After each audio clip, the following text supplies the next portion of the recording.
welcome to Geekology. I'm David. I'm Sven. And tonight, so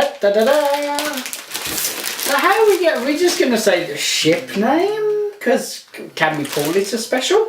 It's kind of a special. It's not a special, but it is a special. It's like a separate So I line. still need to do the Star Trek, the official Starship collection by Eaglemoss. Yeah. And okay, well, Let's just we're go doing with that. It's the Star Trek, the official Starships collection by Eaglemoss U.S.S.Titan. Yes. The reason it's not in the main run, obviously, is because it's not strictly canon. But it is, yet it isn't. Oh yes, this is... he introduced me to a new term. Doesn't happen very often. Soft canon. Yeah. Took me about 5 minutes to finish laughing before I actually realised I have a soft he canon. was serious. And the soft canon is a recognised term. By the official licensees, it's officially recognised. It's officially recognised by CBS. It's not officially recognised by some fans. Listen, you still said the word soft canon. I know.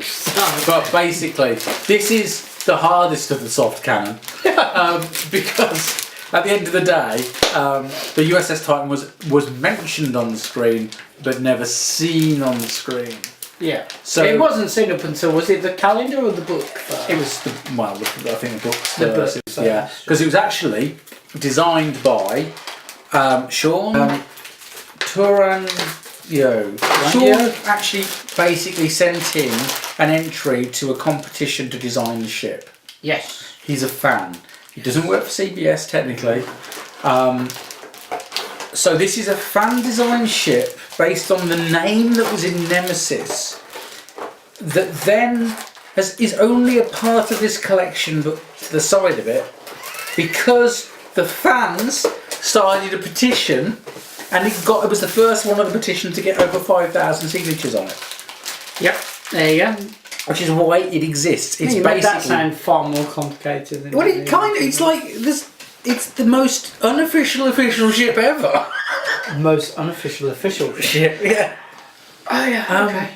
So yes, it's a miracle this thing exists in any way, shape, or form. I think the word miracle might be pushing the argument just a smidge, but okay. Alright, but Considering we couldn't get a bleeding space dock built. still working on that. We'll come back to that in a bit. We need a space dock. We need a space dock. It's almost like there should be an eye floating somewhere above my head with information about how we could do that. You want to start with the magazine? Oh no, put it on this stand and then we'll start with the magazine. Staying alive. It's a bit weird having two of it, isn't it? It's been a while since we've had two to review, yeah. I'm going to have a quick nose at yours while you're messing about. How rude. It's not like I licked them. Anyway.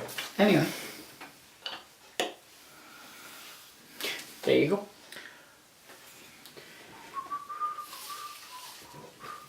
There we go. Right. Would you like to do The mag. U.S.S.Titan, lunar class starship, launched in 2379, length 454 metres, maximum speed warp 9.9. Into and out of the Romulan neutral zone. In fact, there's no neutral zone by the time this has got going, but never mind, from what I understand about this. I have not read the books. I warn you now, I've not read the books. I don't tend to read the novels, to be fair. This needs to turn up in an actual episode at some point. Right, Deep Space Explorer has Type 11 phaser arrays. That's somewhat better than the Enterprise D then. Torpedo launchers, which I assume would include quantum torpedoes at this point. And captains, William T. Riker.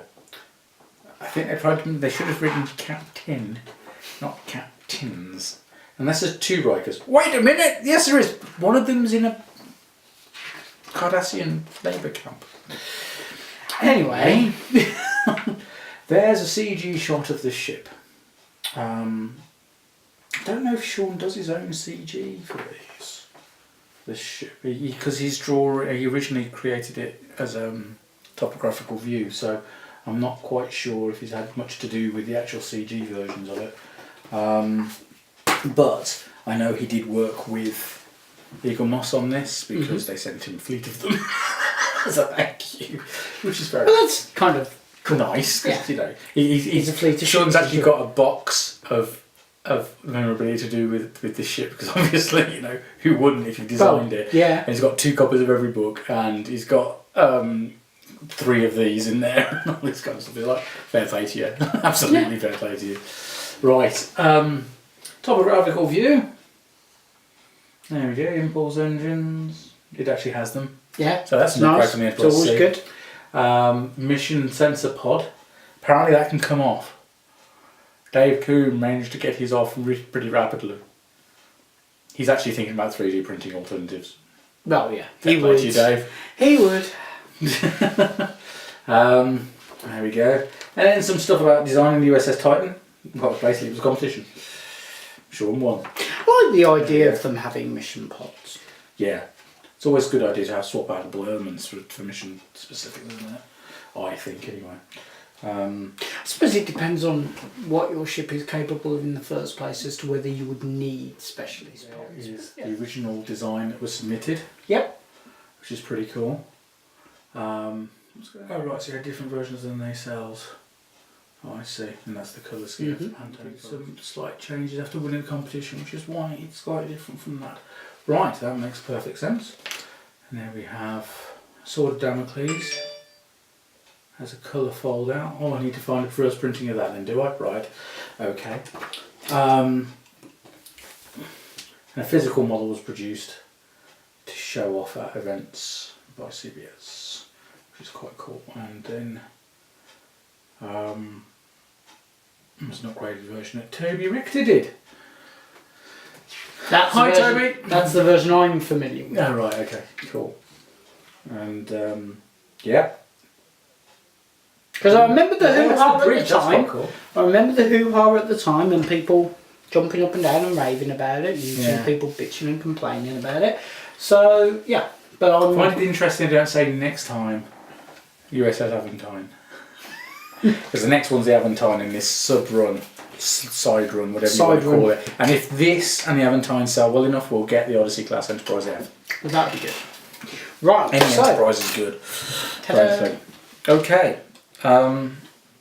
Right, I'm going to go with what I feel is an obvious complaint that everybody is going to go with, which is the warp nacelles. I would have liked to have seen blue perspex. Yep. Okay. Transparent plastic would have been nice. Yeah. However, It's not a massive distraction, no. but I would have liked it. Yeah.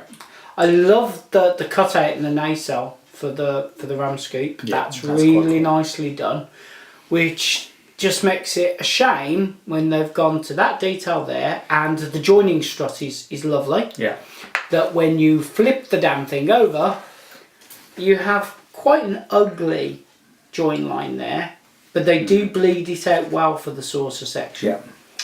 The level of detail is nice. Mm-hmm.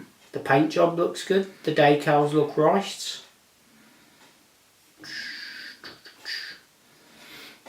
Yeah.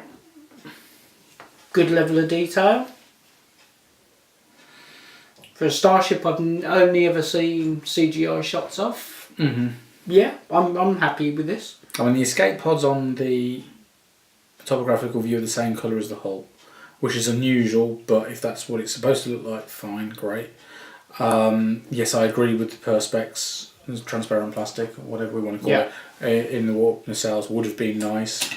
But if it was a choice of getting this and not having this, it, yeah. I'm going to go with getting this. I'm pleasantly surprised that the ram scoops are transparent, because I'm sure I saw a version. Quite a nice way as well. I'm sure I saw a version of this, the prototype stage, where they weren't.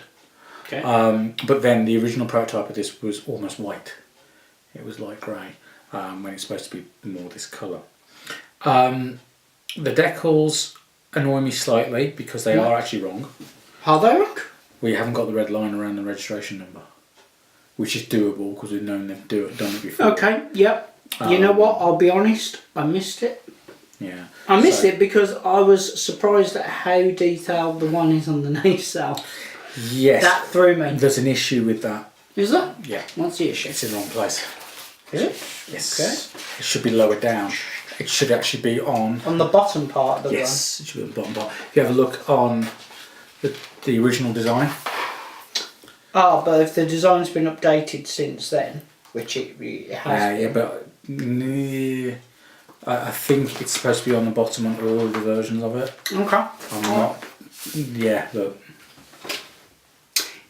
Oh, yeah. Okay, I stand corrected. So that should be on that bevel bit down the bottom, which is annoying, but Yeah.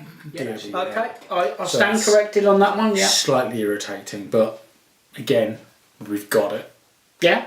This was never going to be on the cards originally. Mm.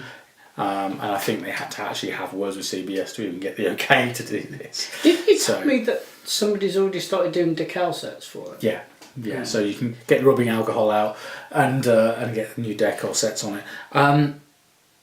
I think my windows, my portholes are actually right.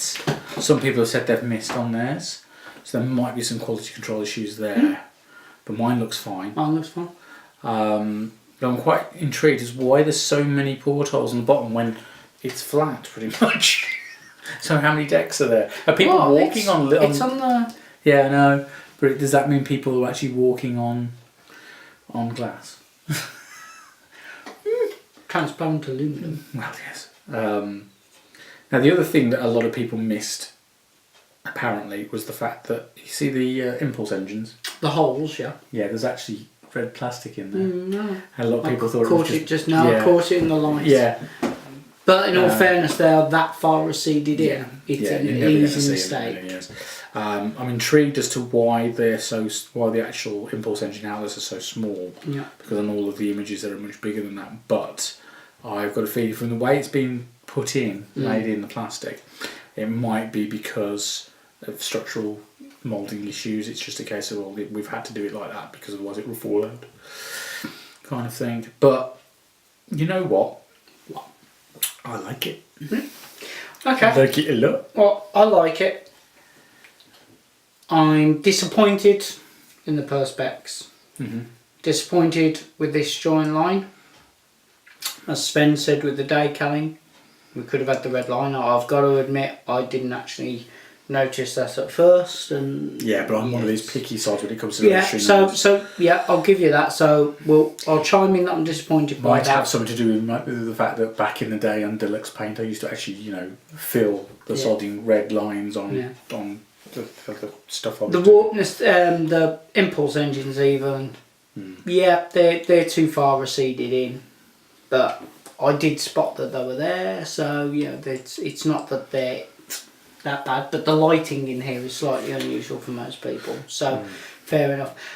I would have really loved to have given the ship a 9. I can only give it an 8 due to the join line there and how disappointed I am with. But it's a thumbs up 8. It's I really wish I could score it more 8. Yeah, I know what you mean. I want to score it more.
question before I give it a score.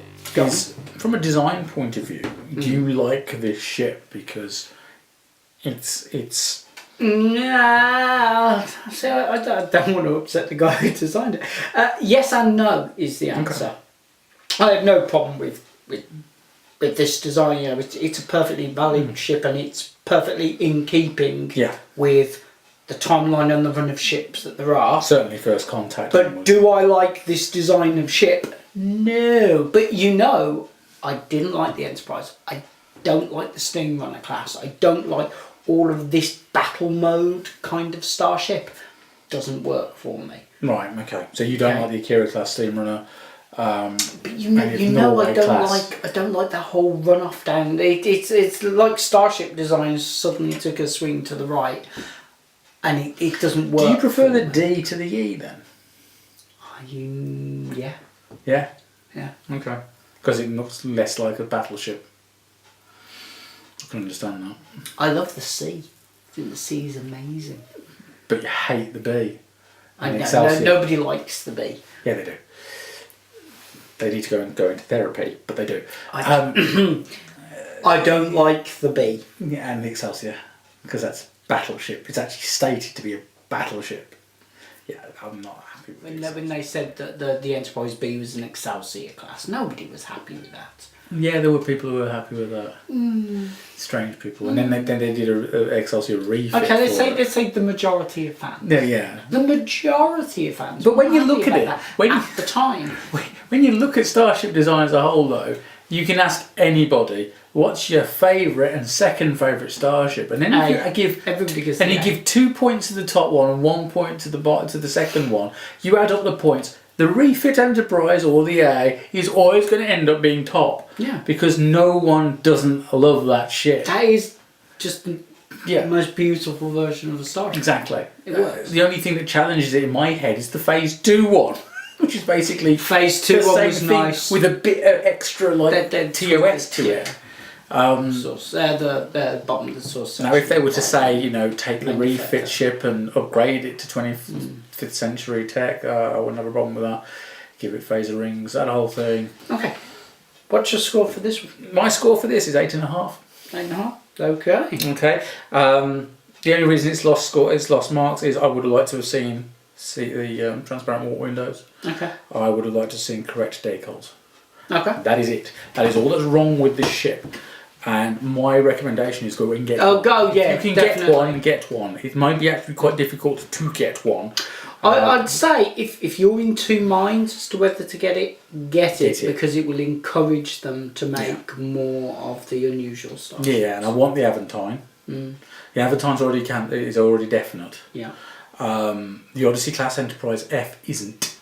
So what I'm going to do is I'm going to put in the description below will be the link for the Enterprise F petition, because if we can top that over the edge, that would be great. While you're there, we need a space dock. Why don't you put the space dock one above that one? Because that one we really I didn't say I wasn't going to.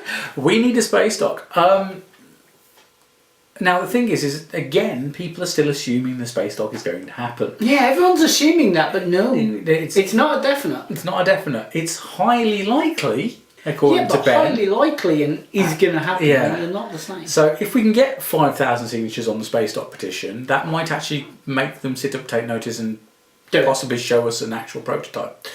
That would be nice. We can tell him who to talk to. Who's already got prototypes. What I'm also going to do is give you a link to the Eaglemoss fan group on Facebook. So if you want to join that, so we can knock that over 5,000 as well, that'd be cool. So we can basically, as a group, then go, we'd like this ship. There's 5,000 of us who want it. Produce it. Because that's what they need. They need 5,000 people to say, I will buy this. And that's the trigger. And you could be one of those. Yes. Right, well, that about wraps it up for our ramblings. But you know what? We'd love to read some of your opinions, so please leave them in the comment section below. Whilst you're there, you can also subscribe to us here on YouTube, and you can follow us on both Facebook and Twitter. Thank you for watching, and good night. Bye.